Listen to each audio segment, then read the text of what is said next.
오늘 하나님께서 우리에게 주시는 말씀은 구약성경 민수기 8장 14절부터 19절까지 말씀입니다.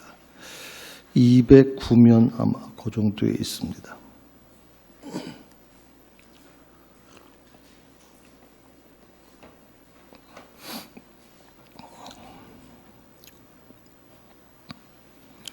말씀을 다 찾으시면 자리에 일어나셔서 하나님의 말씀을 들으시기 바랍니다.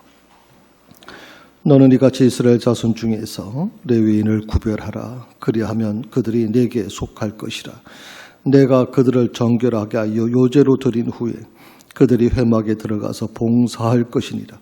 그들은 이스라엘 자손 중에서 내게 온전히 드린 바 된 자라.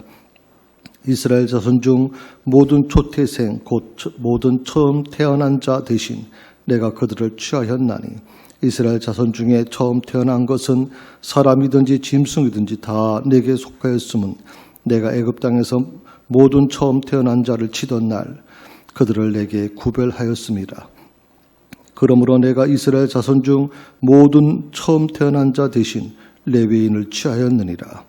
내가 이스라엘 자손 중에서 레위인을 취하여 그들을 아론과 그 아들들에게 주어 그들로 회막에서 이스라엘 자손을 대신하여 봉사하게 하며 또 이스라엘 자손을 위하여 속죄하게 하였나니 이는 이스라엘 자손의 성소에 가까이 올 때 그들 중에 재앙이 없게 하려 하였음이니라. 이것이 하나님의 말씀입니다. 아멘.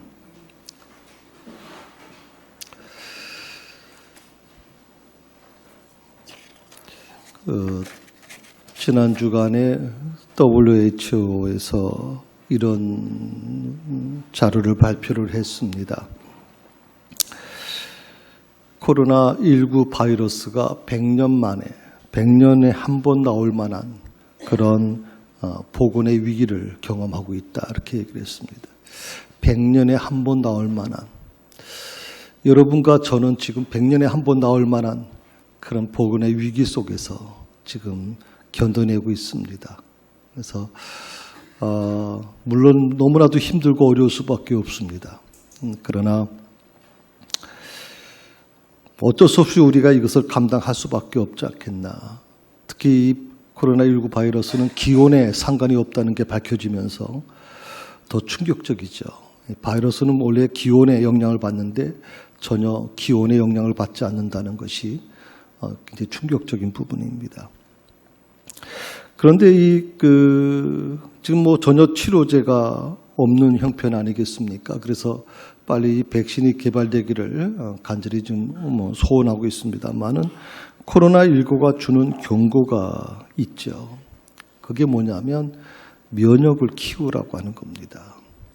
지금까지도 사실은 면역이라고 하는 게 의사 선생님들 얘기 들어보면 면역이라는 게 그만큼 중요한 것인데 우리는 대수롭지 않게 생각해 왔다는 거죠.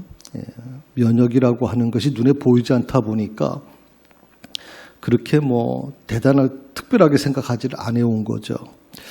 근데 이 면역이 약해지게 되면 병에 대한 저항력이 약해집니다. 그리고 삶의 의욕도 약해지고 잦은 병치레를 하게 될 수밖에 없죠. 자, 그래서 우리가 이 면역이 굉장히 중요하다. 면역을 강화시키는 음식을 먹어라. 면역을 강화시키는 건강식품을 먹어라. 이런 여러 가지 얘기를 많이 합니다. 코로나19로 인해서 사실 어떻게 보면 요즘에는 건강에 대한 부분이 지나칠 정도로 우리가 신경 쓰고 있지 않습니까? 지하철에서 마스크를 쓰지 않게 되면 당장 지적을 받게 되고 싸움이 일어날 정도로 대단합니다. 요즘에 지금 분위기가. 어떻게 보면 이런 것들이 당연한 일이겠죠. 또 코로나로 인해서 삶의 터전을 잃어버린 그 분들은 지금 미래가 걱정이 되고 여러 가지 어려울 수밖에 없습니다. 당연한 일입니다. 그런데 코로나19에 있어서 여러분의 가정도 물론 여러 가지 어려움이 있고 여러분 삶에도 어려움이 있지만 사실은 교회 역시 굉장히 지금 어려움을 겪고 있습니다. 교회의 어떤 근간, 2000년 동안 내려왔던 견뎌왔던 이 교회가 지금 그 근간이 흔들리고 있는 것이죠. 특별히 예배가 무너지고 있는 이 현실을 우리가 보게 됩니다. 교회 운영이라는 거, 또 교회 재정을 걱정할 수밖에 없는 이것이 바로 현실의 문제인 것만은 사실이겠죠. 그런데 저는 이런 문제들이 이 현실적인 문제보다 정말 하나님이 정말 원하시는 우선순위가 뭘까 하는 것을 생각해 봤습니다. 하나님이 정말 원하시는 우선순위가 뭘까? 그것은 바로 내 영적 건강 상태라고 생각을 해봤습니다. 내 영적 건강 상태다.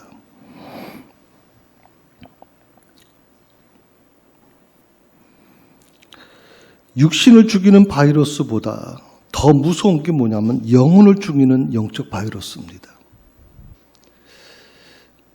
물론 이 코로나 바이러스로 인해서 많은 사람이 죽었고 또 앞으로도 많은 사람이 또 죽게 될 것입니다. 그런데 진짜 무서운 거는 육신을 죽이는 바이러스보다도 우리의 영혼을 죽이는 이 영적 바이러스가 더 무서운데 사람들은 그것을 대수롭지 않게 생각을 한다는 겁니다. 그 영적 바이러스라는 게 뭡니까? 바로 죄라는 겁니다. 야고보 사도는 1장 5절에서 이렇게 얘기를 했죠. 욕심이 잉태한 즉 죄를 낳고 죄가 장성한 즉 사망을 낳는다. 이 죄라고 하는 게 굉장히 아주 무섭습니다. 그래서 죄가 가정을 파괴시키고 죄가 국가를 파괴시키고 죄가 교회를 파괴시키는 모습을 봅니다. 그래서 죄에 대해서 경각심을 가져야 됩니다. 전 그래도 감사한 거는 이 코로나19가 우리한테 굉장히 어려움을 많이 줬지만 그런데 이 우리 사회의 저변에 깔려있던 아주 부정적인 것들을 많이 좀 회복시키는 것은 아닌가. 우리나라가 술 소비량이 최고 많죠. 전 세계에서. 그런데 회식 자리가 이제 없어지기 시작합니다. 빨리 집에 들어가는 경우가 더 많아지기 시작하면서 좀 많이 달라지고 있다는 생각이 들어옵니다. 모든 잘못된 부분의 시작이 뭐냐면 바로 이 술이라고 하는 그것이 결국 죄라고 하는 걸 발생시키게 되고 그것이 더 위험하게 지금 우리 삶을 위협하고 있는 것입니다. 베드로서 2장 8절을 읽다 보면 한번 보시겠어요? 자, 롯이라고 하는 사람이 그 당시에 굉장히 악한 부분이 있었죠. 소돔과 고모라 성에 이제 머물게 되는데 그들의 악한 짓을 날마다 보고 들었다 그랬습니다. 그리고 몹시 괴로워했다고 얘기 나옵니다. 여기서 제가 다른 것보다도 바로 이 부분을 좀 생각을 한 겁니다. 날마다 보고 들었다, 날마다. 얼마나 죄악이 많았으면, 얼마나 죄악이 정말 만연했으면 날마다 그걸 들을 수밖에 없고 롯은 그것 때문에 몹시 괴로워했다고 얘기를 하고 있거든요. 죄라고 하는 게 한번 침투하면 얼마나 빨리 번지는지 그 속도와 파괴력에 놀라게 되는 거예요. 상상할 수 없을 정도로 빨라요. 속도가. 그런데 사람들은 육신을 힘들게 만드는 이 바이러스에 대해서는 두려워하면서도 정작 우리 영혼을 갉아먹고 영혼을 파괴시키는 이 영적 바이러스에 대해서는 별로 무관심한다는 거죠. 너무나 빨리 번지는 이 영적 죄와 어떻게 우리가 싸워 나가야 될까요? 죄와 싸워 나가는 방법은 딱 한 가지밖에 없어요. 그것은 바로 영적 면역력을 키우는 겁니다. 제가 전문가가 아니기 때문에 잘 모르겠습니다만은 코로나19를 지금 치료할 수 있는 약이 사실은 없습니다. 전 세계에 코로나19에 맞춤되는 약이 없어요. 그 백신을 개발하고자 치료자를 개발하고자 지금 전 세계가 나서서 난리들입니다. 미국 같은 경우에는 올해 안으로 치료제가 개발될 수 있다. 전 세계가 그 치료제를 먼저 선점하기 위해서 1억 병, 2억 병씩 막 미리 돈을 주고 지금 다 하고 있지 않습니까? 그러니까 치료제가 없는 거예요. 그러면 우리가 상식적으로 이 코로나19 바이러스에 감염이 되고 나서 치료를 받기 위해서 병원에 들어가서 이제 치료를 받는데, 그럼 그 치료는 뭐냐? 뉴스를, 그 자료를 찾아보니까 면역을 키워서 스스로 그걸 극복하게 만들어주는 거예요. 거기에 맞춤 있는 약이 따로 있는 게 아니고 스스로 몸이 회복돼서 그걸 이겨낼 수 있도록 만들어주는 거. 바로 그 부분이거든요. 코로나19를 이기기 위해서는 면역을 강화시키는 거예요. 저는 죄와 싸워 이기는 것도 마찬가지라고 생각해요.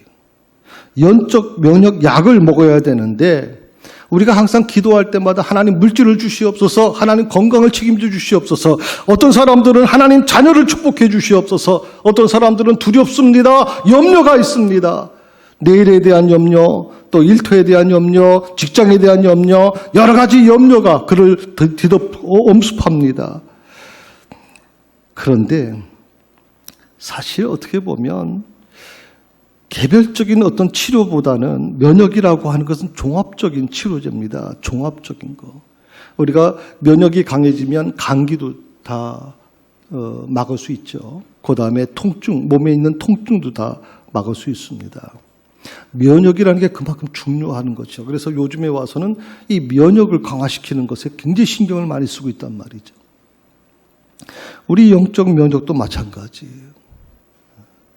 뭘 주십시오, 이렇게 하고 저렇게 하고 이런 따로따로 하는 것이 아니라, 여러분이 영적 면역을 확실하게만 갖고 있다면 그 다음에 문제는 별로 두려워할 게 없다고 생각하거든요. 영적 면역을 키워주는 약, 그게 뭔지 아십니까? 오늘 본문의 말씀 속에는 소속감이다라고 얘기하고 있어요. 소속감. 오늘 민수기 8장 14절에서 17절을 보게 되면 이 속하다라는 말이 나와요. 그래서 14절에 보게 되면 같이 있습니다. 너는 이같이 이스라엘 자손 중에서 레위인을 구별하라. 그리하면 그들이 내게 속할 것이라. 내게 속할 것이다.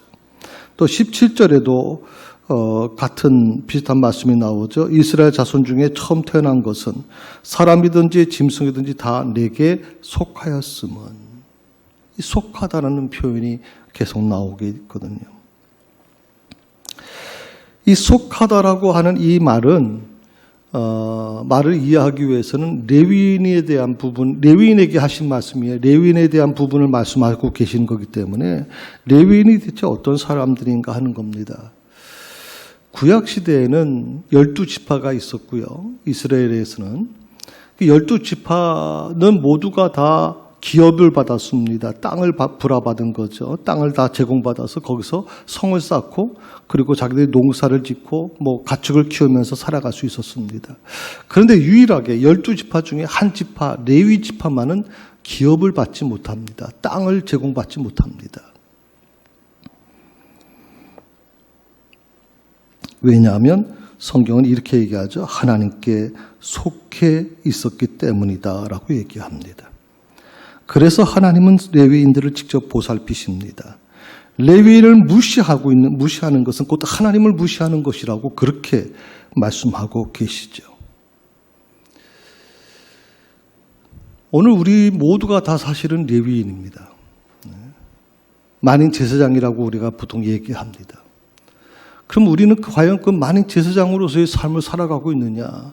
오늘 말씀 속에서 하나님께서 레위인은 내게 속해 있다고 말씀하시고 내가 책임져 주겠다고 말씀해 주십니다. 11지파가 그 레위 지파를 먹여 살려야 됩니다. 만약 그렇게 하지 않으면 하나님은 나를 경히 여기는 것이라고 판단하겠다고 얘기하신단 말이죠. 자, 그러면 우리는 어떻게 살까요? 저는 요즘 목사님들을 보면서 참 마음이 아픕니다. 저는 저희 아버님 때도 그렇게 교육받았고요. 목사는 오직 교회에서 주는 거 외에는 다른 것을 받지 말라. 그걸 저는 철칙으로 살아왔습니다. 요즘 목사님들 참 안타까운 게 뭐냐면 투잡이라고 하는 것을 합니다.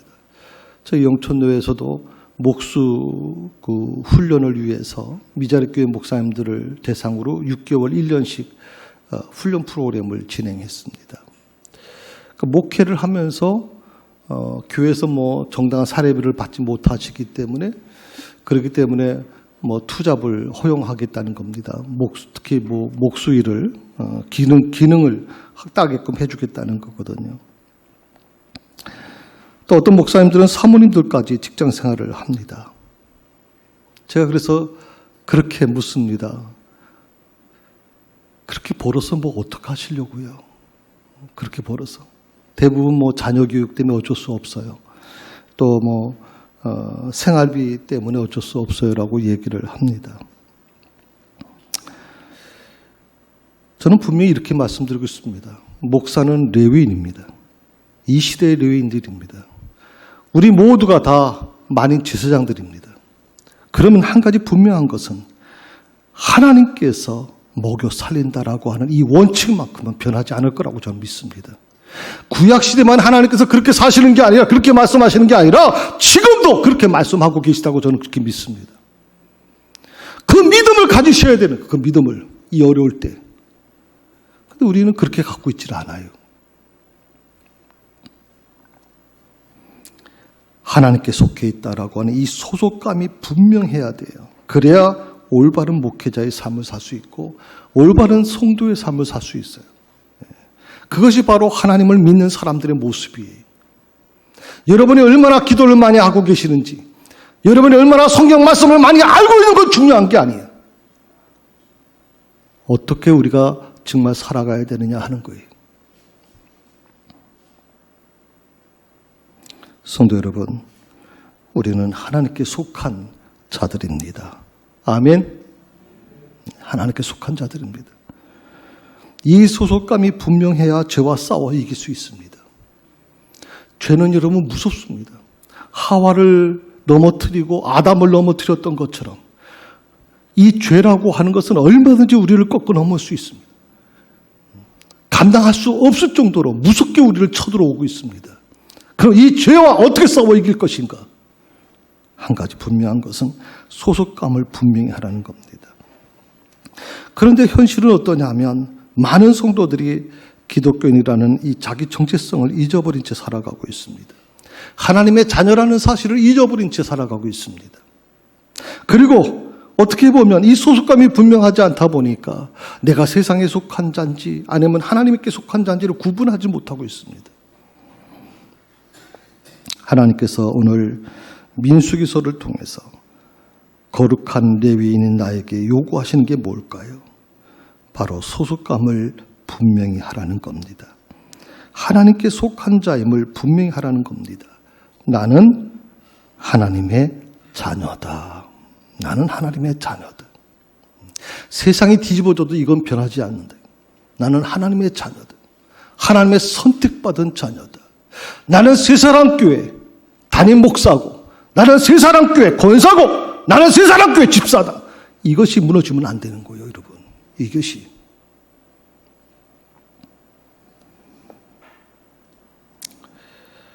오늘 하나님께 속한 자라는 말씀은 과연 뭘 의미하는 것인지 한 세 가지만 생각해 보려고 합니다. 첫째는 내가 하나님께 속한 자라는 것은 구별된 자라는 뜻입니다. 구별되었다는 겁니다. 그래서 오늘 17절에 보게 되면 이런 말씀이 나오죠. 이스라엘 자손 중에 처음 태어난 것은 사람이든지 짐승이든지 다 내게 속하였음은 내가 애굽 땅에서 모든 처음 태어난 자를 치던 날에 그들을 어떻게 해요? 내게 구별하였음이라. 하나님이 구별하였다는 겁니다. 저도 그렇고 여러분도 그렇고 하나님이 구별된 사람들입니다. 세상에서 세상 사람들과 똑같은 게 아니라 그들 중에서 특별히 구별해내셨다는 겁니다. 이스라엘 백성들이 그 많은 민족 중에서 특별히 구별된 것처럼 하나님이 우리를 그렇게 구별하셨다는 겁니다. 요한복음 17장 16절에 보면 예수님께서 이렇게 말씀합니다. 내가 세상에 속하지 않은 것처럼 그들도 세상에 속하지 않았습니다. 내가 세상에 속하지 않은 것처럼 그들도 세상에 속하지 않았습니다. 한번 생각해 보십시오. 그들은 이 세상에서 예수님은 하나님이신 예수님께서 이 땅에 오셨지만 그들은 인간의 몸을 입고 이 인간이 인간이고 사람이고 그래서 먹고 살아야 되고 가족을 키워야 되고 가족을 케어해야 되고 일을 해야 되지 않습니까? 다른 사람들, 이 세상에서 다른 사람들 살아가는 것처럼 똑같이 살아갈 수밖에 없습니다. 그런데 놀라운 것은 예수님께서 내가 세상에 속하지 않은 것처럼 그들도 세상에 속하지 않았습니다라고 말씀하고 계시단 말이에요. 그래서 우리는 이 세상과 분리되어 살아가야 됩니다. 분리되어 살아갑니다. 왜냐하면 우리의 고향은, 본향은 이 땅이 아니라 바로 하나님의 나라이기 때문에 그렇습니다. 저는 이 믿음이 우리 새사랑교회 성도들에게 있길 바랍니다. 코로나 앞에서 벌벌 떠는 사람들을 보면 참 안타깝습니다. 어차피 삶과 죽음에 대한 부분이 하나님께 맡겨졌다면, 우리의 모든 본향이 하나님께 있다면 뭐 이렇게 두려워 벌벌 떠는지 모르겠단 말이죠.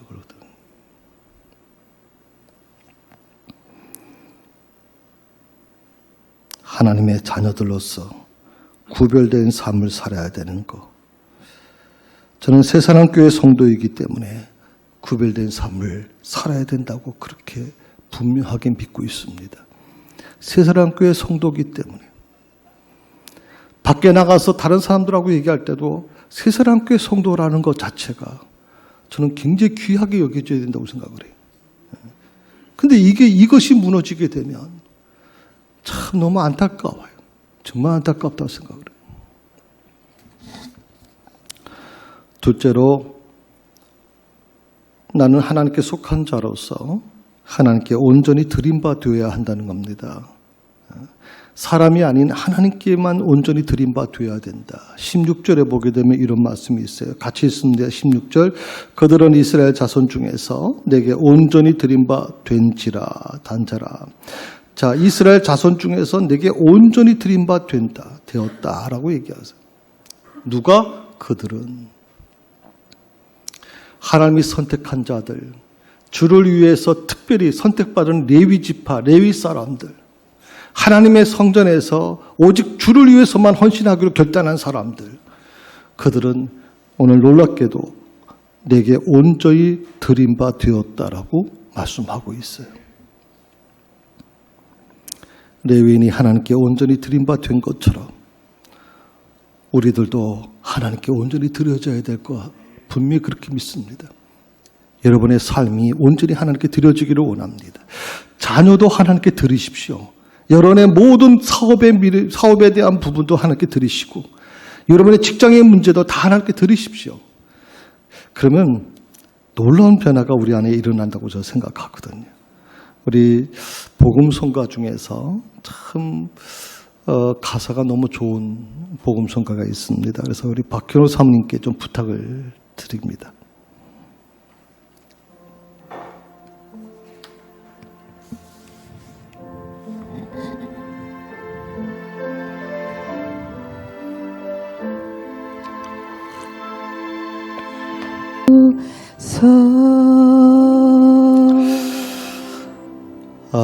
감사합니다. 우리 박수 좀 해드립시다. 예, 너무 감사합니다. 이 찬양이 참 감동적인 게 내 모습, 나의 소유를 다 주님 앞에 드립니다. 그런데 여기 1절에 있는 부분은 누구나 이렇게 할 수 있는데 그 바로 밑에 보게 되면 모든 아픔, 모든 기쁨, 내 모든 눈물을 받아주십시오. 이 가사가 제 마음에 아주 꽂혔어요. 내 모든 아픔과 모든 기쁨과 모든 눈물을 받아주십시오. 그리고 내 소망과 모든 계획과 내 모든 손과 마음 받아주십시오. 오늘 이것을 한마디로 표현하면 모든 게 다 주님의 것이라는 겁니다. 그러니까 내 책임이 뭐냐면, 내가 할 수 있는 게 뭐냐면, 나는 물고기 2마리와 떡 5덩어리를 가지고 주님 손에만 올려드리면 되는 겁니다. 그걸 가지고서 5,000명을 어떻게 먹일까 머리에 궁리하고, 그리고 머리에 쥐가 날 정도로 고민하고 괴로워하는 것이 아니라, 염려하는 것이 아니라, 나는 내가 갖고 있는 거 물고기 2마리와 떡 5개밖에 안 되는 것이지만 내가 할 수 있는 최선의 것을 가지고 주님 손에만 올려드리면 그 다음엔 주님이 책임져 주시는 거란 말이에요. 그 다음부터 주님이 하시는 거란 말이죠. 그걸 가지고서 5,000명 먹고 12광주리가 남는 기적은 주님이 하시는 거지 내가 하는 게 아니란 말이죠. 우리가 착각하지 않았으면 좋겠어요. 내가 한다고 생각하니까 위험한 거예요. 내가 한다고 생각하니까 염려가 되고 내가 한다고 생각하니까 자꾸만 불안해지고 두려워지는 거예요. 사실은 너무 쉽지 않나요? 나는 그냥 물고기 2마리 떡 5개만 올려드리면 돼. 그건 나의 한 끼 식사예요. 그런데 내가 한 끼 그 식사를 주님께 드렸더니 그 다음에는 주님이 그것을 만들어 가시는데 이 세상에서 이전에도 없고 이후에도 없는 놀라운 기적이 일어나는 거예요. 성도 여러분, 저는 지금까지 살아오면서 나는 하나님께 속한 자라고 하는 그 한 가지 의심만 가지고 살아왔어요. 그 믿음 가지고. 나는 하나님께 속한 자다. 하나님께 속한 자는요, 세상의 부끄러움을 드러내지 않아요. 세상 사람들과 같이 살 수 없어요, 여러분. 왜? 하나님께서 책임져 주신다고 믿기 때문에. 그것은 내 자신뿐만이 아니라 내 아내도 마찬가지고 우리 자녀들도 마찬가지. 오직 주님께 온전히 바치면 그 다음에는 하나님께서 책임져 주신다고 믿어요.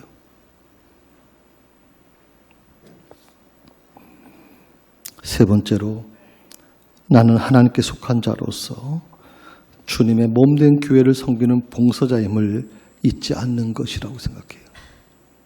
봉사자인 하나님의 교회를 섬기는 주님의 몸된 교회를 섬기는 봉사자이다 하는 것을 잊지 않는 것. 15절에 보게 되면 이런 말씀합니다. 내가 그들을 정결하게 하여 요제로 드린 후에 그 다음에 뭐라고 말씀하시냐면 그들이 회막에 들어가서 봉사할 것이라. 그러니까 하나님께서 정결하게 하시고 그리고 그 정결하게 한 자들을 통해서 하나님의 전에서 봉사를 하게 하는 거죠. 그러니까 우리를 선택하시고 나를 부르시고 나를 목사로 세우시고 나를 권사로 세우시고 나를 집사로 세우신 이유가 뭐냐? 세 사람께 성도로 세우신 이유가 뭐냐? 바로 봉사케 하기 위해서 하래요. 봉사케.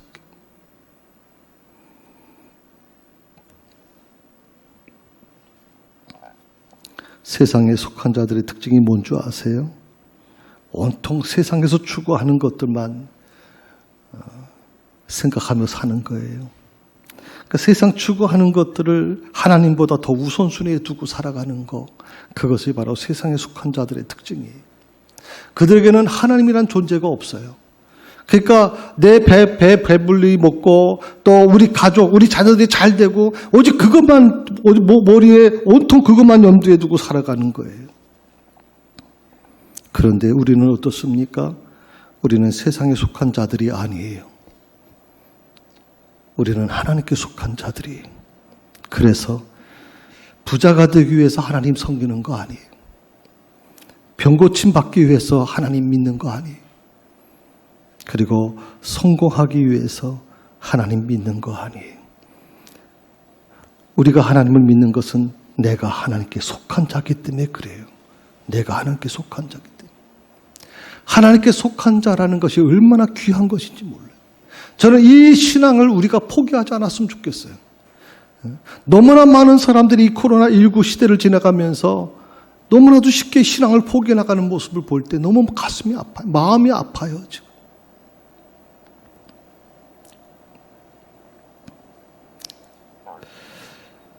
얼마나 많은 성도들이 하나님과 다른 것들을 섬기는 그 신앙생활을 하고 있는가요? 성도 여러분, 지금은 영적으로 깨어 있어야 하는 시기입니다. 세상이 너무 어두워져 가고 있습니다. 너무나도 불안합니다. 두렵습니다.